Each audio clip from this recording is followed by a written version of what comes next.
నేను జిఆర్ మహర్షి. అందరూ చాలా కాలంగా ఎదురు చూస్తున్నటువంటి పుష్ప 2 వచ్చేసింది. నేను రాత్రి ప్రీమియర్ షోలో అనేక మంది చూసేశారు. అభిమానులంతా విపరీతమైన ఉత్సాహంతో చిందులేశారు, డ్యాన్సులు చేశారు, ఫైటింగ్లకి ఒక్కొక్కరు గూస్ పంప్స్ తెచ్చుకున్నారు. అంతా బాగానే ఉంది. కానీ ఓవరాల్గా ఆ సినిమాలో ఏమిటి, ఆ సినిమా నిజంగానే అందరి అంచనాలు అందుకుందా లేదా అభిమానులకు మాత్రమే సంతృప్తి పరిచిందా? ఓని విపరీతమైన బజ్జు క్రియేట్ చేశారు. 1000 రూపాయలు టికెట్ అమ్మారు, నానా ఇబ్బందులు పడి చూశారు జనము. టికెట్లు తెచ్చుకొని ఇన్ని చేశారు కదా. అభిమానులే కాదు, మామూలు ప్రేక్షకులు, సినిమా అభిమానులు అందరూ కూడా చూశారు దాన్ని. మరి నిజంగా అది దాంట్లో అంత విషయం ఉందా? ఊరికే బన్నీ అండ్ సుకుమార్ ఒక బడ్జ్ క్రియేట్ చేసి బిజినెస్ చేసుకోవడానికి విపరీతమైన ఎక్స్పెక్టేషన్స్ పెంచారా అనే దాన్ని మనం ఒకసారి పరిశీలిస్తే, పుష్ప 2 పుష్ప 1 అంతగా మనల్ని ఏమి మెప్పించదు. ఎందుకు మెప్పించదంటే అందులో ఉన్నటువంటి ఎమోషన్స్, ఎలివేషన్స్ ఇవన్నీ లేకపోవడం కాకుండా అనేక సీన్స్ చాలా బాగుంటాయి సినిమాలో. అభిమానులకు విపరీతంగా నచ్చుతుంది, నో డౌట్. అంటే సినిమా అంతా కూడా పుష్ప 1 పుష్ప ఎదుగుదల అయితే, ఇది పుష్ప రూల్ చేయడం అనమాట. రూల్ చేయడం అంటే కంప్లీట్గా ఈయనే రూల్ చేస్తాడు. ఈయన చెప్పినట్టే ఎవరైనా వింటారు. విలన్లైనా ఇతని చెప్పు చేతుల్లో ఉండాల్సిందే, సిండికేట్ అయినా ఈయన చెప్పు చేతుల్లో ఉండాల్సిందే, మంత్రి అయినా సరే, కేంద్ర ఎంపీ అయినా సరే, ఎమ్మెల్యే అయినా సరే, చీఫ్ మినిస్టర్ అయినా సరే పుష్పనే రూల్ చేస్తాడు అనేది ఈ సినిమా ఎసెన్స్. దీనికి గాను రాసుకున్న సీన్లు కొన్ని చాలా బాగుంటాయి, కొన్ని మరీ సినిమాటిక్గా ఉంటాయి. మరి సెకండ్ హాఫ్కి వచ్చేసరికి హీరో ఎలివేషన్ ఎక్కువైపోయింది, హీరోకి ఒక సంఘర్షణ లేకుండా పోయింది. ఆ ఎమోషన్ అవసరం అనేది ఏదో గుర్తించినట్లున్నారు. సెకండ్ హాఫ్ వచ్చేసరికి వరుసగా ఎమోషన్ ఎండింగ్ ఇవ్వడానికి ట్రై చేశారు. ఎందుకంటే పుష్ప 1లో మనకి ఎలా ముగిసింది ఆ సినిమా అంటే, పుష్ప ఎర్రచందనం కూలీ నుంచి ఒక ఎర్రచందనం డాన్గా ఎదిగే క్రమం ఒకటి పుష్ప 1లో చూపించారు. ఒక సిండికేట్ అన్నింటినీ కూడా ఒక్కొక్కడిని మట్టు పెడుతూ వచ్చి సిండికేట్ని తానే రూల్ చేశాడు. అయితే గట్టి ఆఫీసర్ షకావత్ అనే ఆఫీసర్ అతనికి ఎదురు నిలిచాడు. వాళ్ళిద్దరికీ ఏదో ఈగో సమస్య ఏర్పడింది. మూడవది, పుష్పకు ఆల్రెడీ ఉన్నటువంటి తండ్రి సెంటిమెంట్. అంటే ఇతను పెద్ద భార్య, అంటే అసలైన భార్య కొడుకు ఉన్నటువంటి అతను అజయ్ వీళ్ళని అవమానిస్తూ ఉంటాడు ఊర్లో. వీళ్ళకు ఇంటి పేరు లేదని అవమానిస్తూ ఉండడం వల్ల ఆ ఇంటి పేరు కోసం పుష్ప ఏం చేశాడు అనేది సెకండ్ హాఫ్లో, అంటే పార్ట్ 2లో మనకు కనిపిస్తుంది. ఈ మొత్తంగా చూస్తే ఏమిటంటే 3 గంటల 20 నిమిషాల్లో ఈజీగా ఒక 30-40 నిమిషాలు తీసేసినా కూడా వచ్చిన ఇబ్బంది ఏమీ లేదు. కానీ ఎందుకో ఎక్కడ దాన్ని కట్ చేయకుండా అలాగే ఉంచేశారు. అసలు సినిమా బిగినింగ్లోనే ఉన్నటువంటి జపాన్ ఫైట్ ఒకటి ఉంటుంది. ఆ ఫైట్ ఎందుకుందో, ఆ ఫైట్ దాని ఉద్దేశం ఏమిటంటే పుష్ప ఇంటర్నేషనల్ స్థాయికి ఎదిగాడని మనకు చెప్పడానికే. అది నిజంగా జరిగిందా లేదా కళ అనేది కూడా మనకు అర్థం కాదు.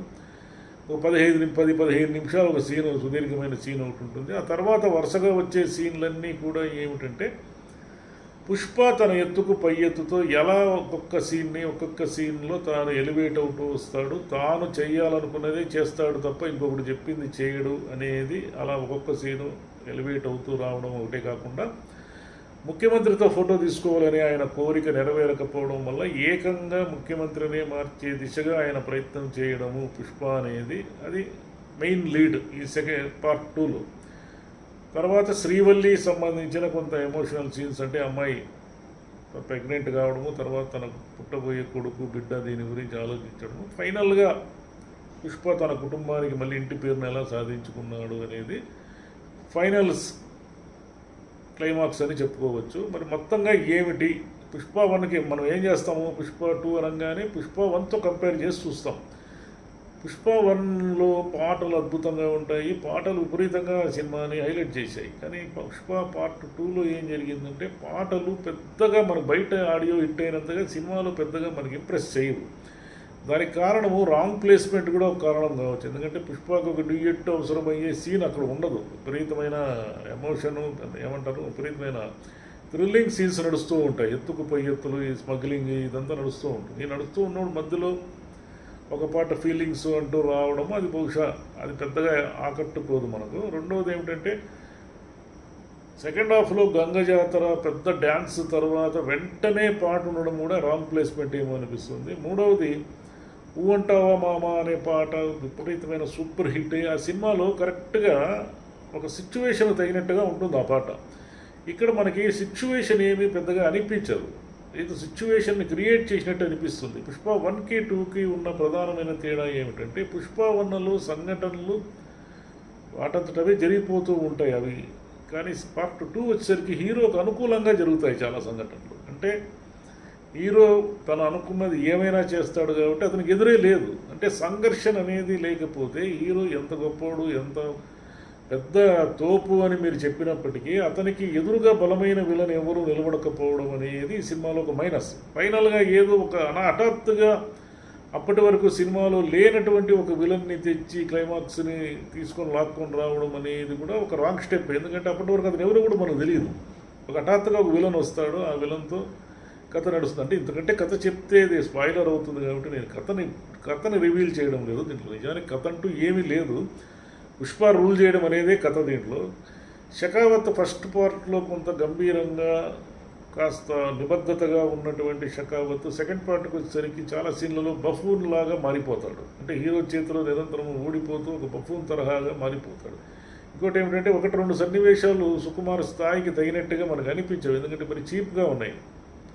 ఆ షెకావత్ తర్వాత అతను హీరో వచ్చి ఎలా ఎదుర్కొంటాడనే చోట ఒక సన్నివేశం మరీ దాన్ని ఏమంటారు, మరీ చీప్గా ఉంది. అది సుకుమార్ స్థాయికి కరెక్ట్ కాదేమో. ఓకే, అంటే ఇప్పుడు అభిమానులు విజిల్ వేయడం, అభిమానులకి నచ్చడం అనేది కూడా అంటే గూస్ బంప్స్ అంటారే, అలాంటి రావడం అనేది ఇంపార్టెంట్ కాబట్టి అక్కడ ఏది కరెక్ట్ ఏది తప్పు అనేది కూడా అనవసరము. ఇంకోటి ఏమిటంటే 300 అని ఒక సినిమా ఉంది, 300 అని చాలా కాలం క్రితం ఒక సినిమా వచ్చింది. ఆ సినిమాలో ఒక 2 సన్నివేశాలు బహుశా దీనికి ప్రేరణగా ఉండొచ్చు. ఎందుకంటే భార్యకి అవమానం జరగడం వల్ల అతను అంత పెద్ద యుద్ధానికే పోతాడు. దీంట్లో కూడా భార్యకు సంబంధించిన ఒక ఎలిమెంట్ వల్ల ఇతను చాలా దూరం పోతాడు. అట్లనే రెండోది ఏమిటంటే అందులో 300లో హీరో ఒక గ్రూప్ను ఉద్దేశించి మీరెవరు అని అడుగుతాడు. దీంట్లో కూడా ఏమిటంటే ఒక సన్నివేశంలో హీరోయిన్ ఒక గ్రూప్ను ఉద్దేశించి మీరెవరు అని అడిగి ఆ సన్నివేశం చాలా బాగుంటుంది. హీరోయిన్ అమ్మాయి రష్మిక చాలా బాగా చేసింది ఆ సన్నివేశంలో. మరి ఏమిటి మొత్తంగా సినిమా ఏమిటి, ప్లస్ పాయింట్లు ఏమిటి, మైనస్ పాయింట్లు ఏమిటి, ఇలా ఆలోచిస్తే ఏమిటంటే ఒకటి బ్యాక్గ్రౌండ్ స్కోర్ బాగుంది, కెమెరా వర్క్ బాగుంది, కానీ లెంత్ ఎక్కువ. అది ప్లస్ పాయింట్ కిందకి రాదు కాబట్టి మైనస్ పాయింట్, అది లెంత్ ఎక్కువైపోయింది అనేది. ఇక హీరోకు సంబంధించిన ఎలివేషన్ మీదే డైరెక్టర్ కానీ రైటింగ్ టీం కానీ దృష్టి పెట్టిందే తప్ప మొత్తంగా కథలో ఇతర పాత్రలు ఏవి కూడా హైలైట్ కాకపోవడం అనేది ఒక మైనస్. అంటే లాస్ట్ టైం పుష్ప 1లో ఏమిటి, అజయ్ ఘోషు, సునీలు, అనసూయ, షెకావత్తు, అంత ముందు ఉన్నటువంటి గోవిందప్ప అనే ఒక ఎస్ఐ, ఇలా ఒకరొక్కరు హైలైట్ అవుతూ వస్తారు. ఇప్పుడు ఏమిటంటే సెకండ్ పార్ట్లో పుష్ప ఇంటర్నేషనల్ స్థాయికి వెళ్ళిపోవడంతో ఈ ఇంటర్నేషనల్ స్థాయికి అంతకు మించిన విలన్లు ఏమున్నాయి తేలాక ఇంక అసలు విలనే లేకుండా పరిస్థితి వచ్చేసింది. విలన్ మళ్ళీ షెకావతే వచ్చాడు, కానీ షెకావత్ ఎంతసేపు కూడా ఏదో అమాయకత్వంతో కూడిన ఎత్తుగడలు, ఏదో ఈగోతో కూడిన ఎత్తుగడలు వేయడం వల్ల ప్రతిసారి ఏదో ఫూల్ అయిపోవడం అనేది జరుగుతూ ఉంటుంది తప్ప ఇంటెలిజెన్స్ అనేది ఏమి కనబడదు. అక్కడ కండబలమే తప్ప ఇంటెలిజెన్స్ ఏమి ఎక్కడ ఇటువైపు కనపడదు మనకు.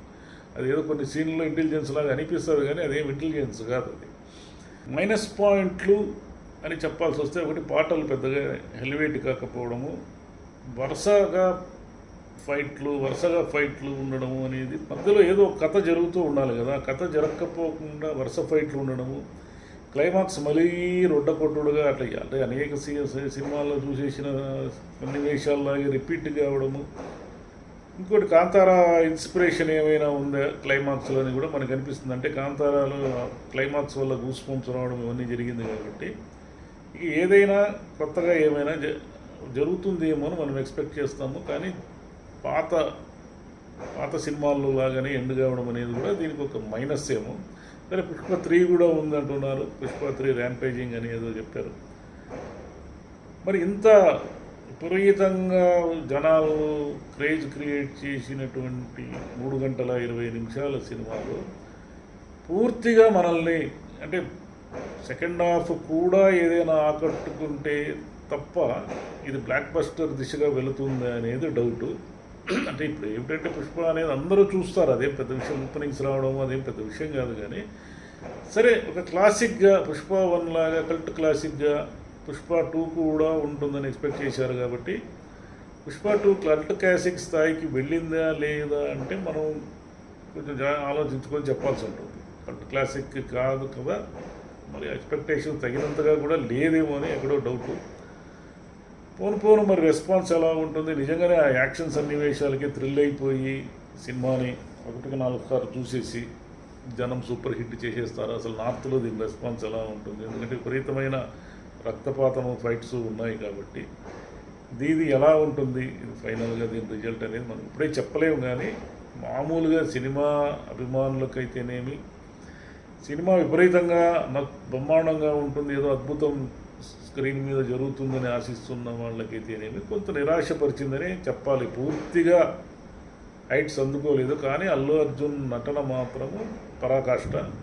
అంటే అతను పెట్టిన శ్రమ, అతను పెట్టిన ఎఫర్టు, ఒక క్యారెక్టర్ని డిజైన్ చేసుకోవడంలో అతను చూపిన శ్రద్ధ, ఇవన్నీ కూడా మనకు చాలా స్క్రీన్ మీద చాలా స్పష్టంగా కనబడతాయి, చాలా ఇంప్రెసివ్గా కూడా ఉంటాయి. అల్లు అర్జును, ఆ అమ్మాయి రష్మిక, వీళ్ళిద్దరూ బ్రహ్మాండంగా నటించారు.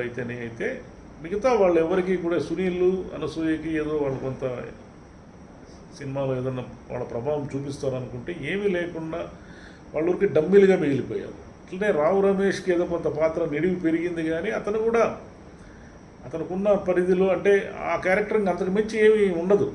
ఆ క్యారెక్టర్ని అంతకు మించి ఏదో ఆ క్యారెక్టర్ కొత్త ఐడియాలు ఏమైనా చేస్తూ ఉంటే, లేదా పుష్పకి అనుకూలంగానో ప్రతికూలంగానో ఒక సంఘర్షణ స్థితిని కల్పిస్తే అప్పుడు మనకి అదేదైనా ఎంగేజింగ్గా ఉండేదేమో. కానీ సంఘర్షణ లేకపోవడమే ఈ సమస్య. అంటే పుష్పాని గట్టిగా ఎదుర్కొనే ఒక విలన్ లేకపోవడమే ఈ సినిమా సమస్య. పుష్పకి అనేక సమస్యలు ఎవడో ఒకడు క్రియేట్ చేయలేసి అతను దాని నుంచి ఎలా బయటకు వస్తాడు అనేది ఉండుంటే వేరే లెవెల్ ఉండేది. కానీ ఆల్రెడీ మనం ఎస్టాబ్లిష్ అయ్యి ఫస్ట్ పార్ట్లో ఉన్నటువంటి ఎర్రచందనం దొంగలు ఎలా తరలిస్తారు అనే దాని మీదే మళ్ళీ ఫోకస్ చేయడము, మళ్ళీ అదే ఉండడంతో ఏమైందంటే, మనకు పుష్ప 1లో ఆ యాంబియన్స్, ఆ వాతావరణము, ఆ కథ అంతా కొత్త కాబట్టి పార్ట్ 2కి వచ్చేసరికి మనకు అవన్నీ పరిచయం అయిపోయినాయి. ఇప్పుడు కొత్తగా పరిచయం ఏమీ చేయక్కర్లేదు కాబట్టి ఇంకేదైనా వేరే విషయాన్ని ఎత్తుకొని ఉంటే సరిపోయిండేది. మళ్ళీ అదే సేమ్ ఉండడం వల్ల మనకు కొంత పదే రిపీటెడ్ సీన్లు చూసినామేమో అని అనుమానం వస్తుంది. పుష్ప తాను ఎలా ఎదిగాడు అనేది ఫస్ట్ పార్ట్లో చూపించిన తర్వాత తాను ఎలా రూల్ చేశాడు అనేది సెకండ్ పార్ట్లో చూపించడం వల్ల ఈ రూలింగ్లో పుష్ప అనేది పూర్తిగా అతను పైచేయి తీసుకునేస్తాడు.